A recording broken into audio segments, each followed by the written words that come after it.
First thing I just want to say is that my work is specifically with children, and I have talked to and engaged with children on the issues of prevent and on terrorism for a number of years now. And one of the first things that kind of came to my head when I was asked to do this talk was, well, actually, what is the real risk to children? What has actually happened to children in this regard? And actually, the criminal conviction rate of children up to the age of 18, well, up to the age of 19, is incredibly low. The youngest child has been age 16.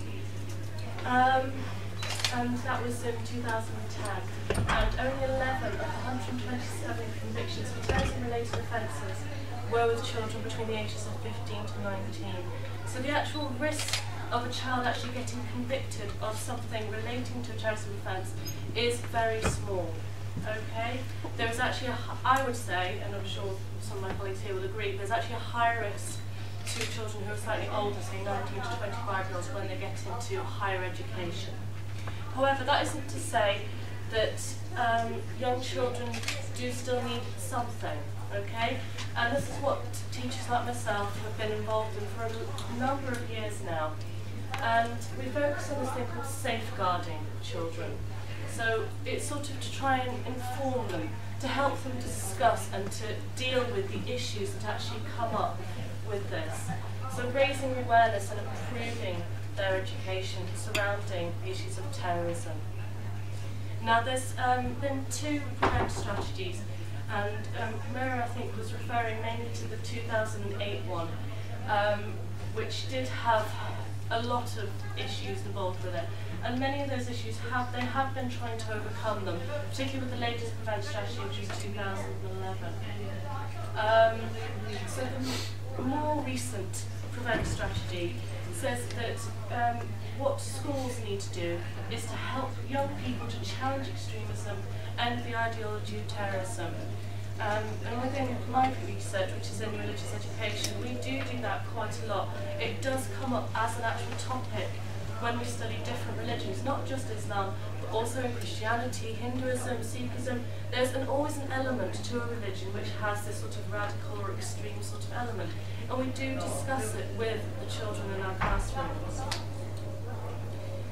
Now, for me, there's three main aspects of what the current 2011 prevent strategy is trying to actually suggest that we do.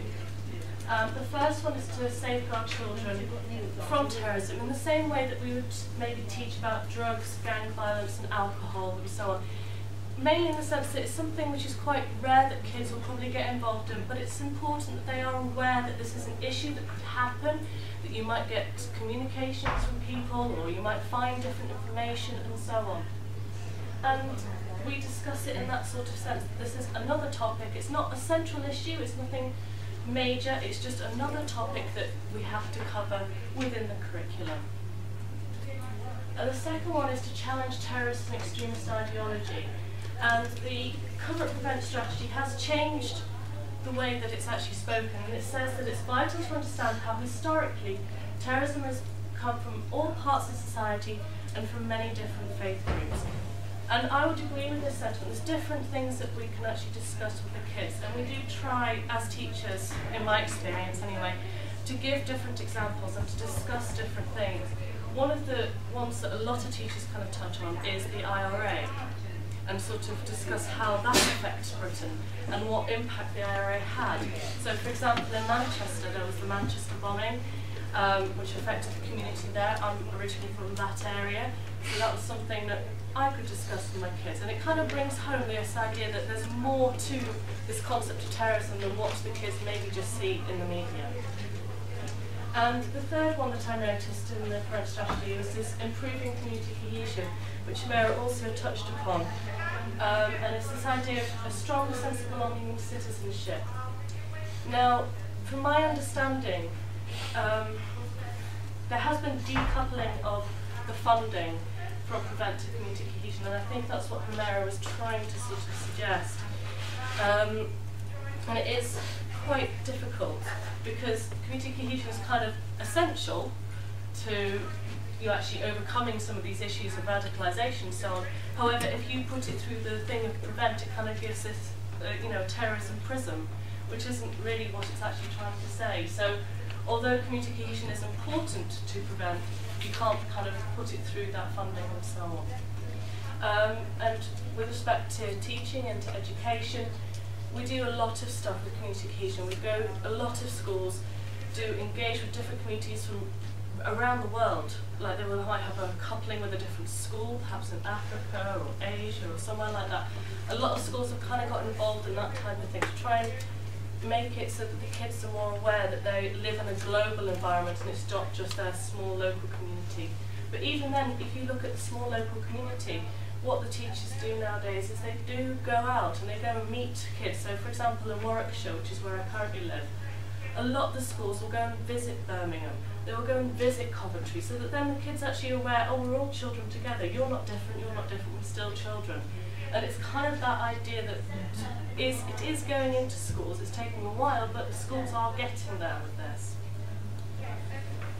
There have been a lot of other safeguarding measures that have been introduced by Prevent. And these are just a few of them that I've had contact with in my time. The Department for Education, for example, has a toolkit that teachers can do. The police sometimes go into schools to discuss terrorism with the students. Typically, it depends on the area.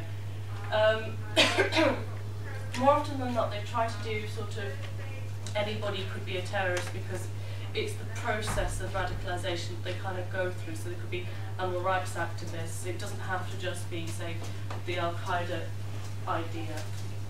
The Resilience Project is more related to what I do, which is how RE, religious education as a subject, can actually engage with these particularly difficult topics. Now, any child who is considered at risk is typically identified quite early, and usually what will happen is a teacher or a parent or a carer might say, this child seems to have some interesting ideas, I think maybe we should actually engage with them in a bit more detail. And because they are a bit younger, I'd say the only experience I've really had is maybe with a 16, 15-year-old. And in my experience of that particular case, the child who was put at risk, loads of people had noticed that things were happening, that things were going wrong, and things were quite difficult. And everyone kind of clubbed together, so I think that's why maybe there has been so little conviction of children getting convicted of terrorist charges. It's when they kind of leave the home or leave the school environment, they haven't got as much security or as many people involved in their lives who will actually be there to actually help them. I suppose one of the difficulties that you do have though is that radicalisation is more of a process. So it's the slow change of behaviours and the slow change of opinions. And in schools, that's why we do discuss that with the kids. Why do you think that? What is it about that you think is right or wrong? And we discuss it. We'll try to, as teachers, try and discuss it. Obviously, it can be a bit difficult. Not all teachers are aware of different methods, and there are a lot of difficulties in that teaching sense. But overall, I think there has been a massive improvement in the past few years.